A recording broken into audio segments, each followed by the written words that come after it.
Hey, are you thinking about selling your home, but you need to buy at the same time? Well, today's video, we're going to show you the 7 options you have to buy and sell at the same time. Coming up.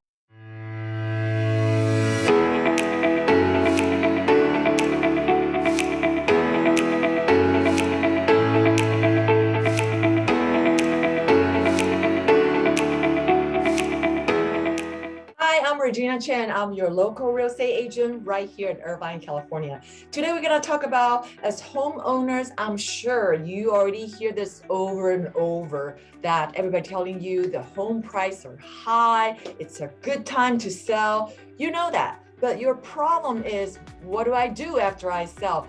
What does that look like on the other hand?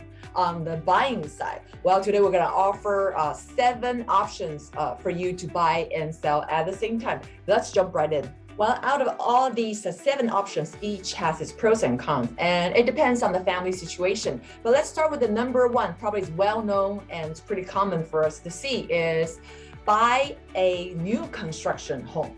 So how does a new construction home work? That, especially in today's market, slightly look different before pre-pandemic time. You will need to, there's also huge demand. Everybody trying to buy, even before pandemic, people always like brand new home. And most buyer or home seller already figure this out. Buying a new construction, the best benefit of that is that you have a certainty. You already lock in the home, so you can work back your time frame to take your time, sell your current home. It's easier to match the timeline on both sides. But like I mentioned, there's pros and cons for each option. The challenging part is that even for new construction, home is very competitive. So what you need to do is that you want to start thinking about exploring all the new construction in your destination city. And you will need to go in there, take a tour, register. A lot of time builder will ask you to get pre-approved first so you can get on the interest list or priority list. As the builder roll out those new release home, they're gonna call by how early you register with them. So once you get to pick a home and sign a purchase contract, then you'll be given a target moving date. Then, like I mentioned, you can work back your selling schedule from there. But there's one caveat with all the supply chain challenges going on. I always recommend, suggest my client always build in extra time because we see a lot of delay even on the new construction home delivery. Second option is seller in possession or seller lease back. Nowadays, pretty common, and most, if you're an active buyer, you probably already see that on those listings. A lot of a seller need more accommodation to in possession of the home that's been sold for a longer period of time, meaning that after your escrow is closed, seller get to stay put while getting ready to move out or getting ready to finalize their next replace home situation. Option number 3 is move into a short-term rental. Yes, you hear it. This one requires a double move. That kind of sucks. But that's the worst part of the moving to a short-term rental. But the good thing upside about it is that you kind of open up the buyer base because not everyone can afford to have a lease back for seller to stay longer.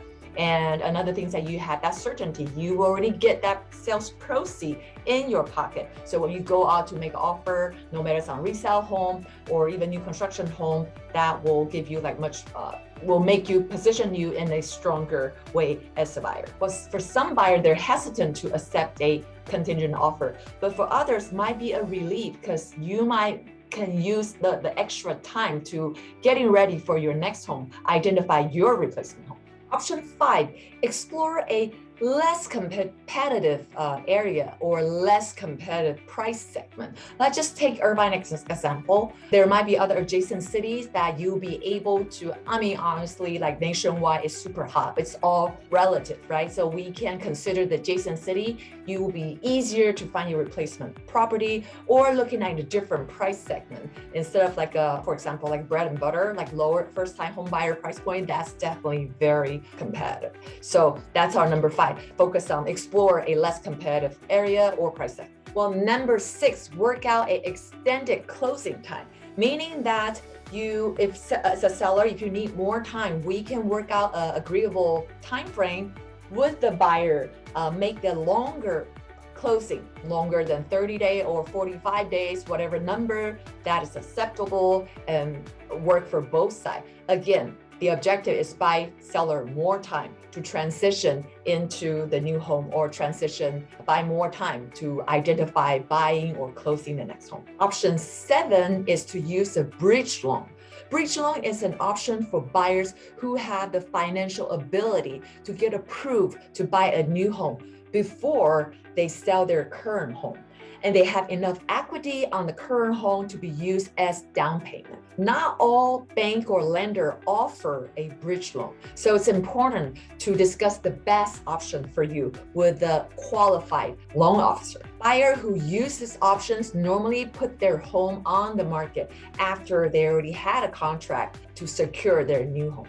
These are just a few options that we've been helping our buyer to buy and sell simultaneously and successfully in today's competitive market. All of these options have its pros and cons and need to be considered carefully before writing offers on any property. It is very important to work with a real estate professional to decide which strategy is best suitable for you. It is important to connect with an experienced real estate professional and to find out what's the best strategy that'll work for you.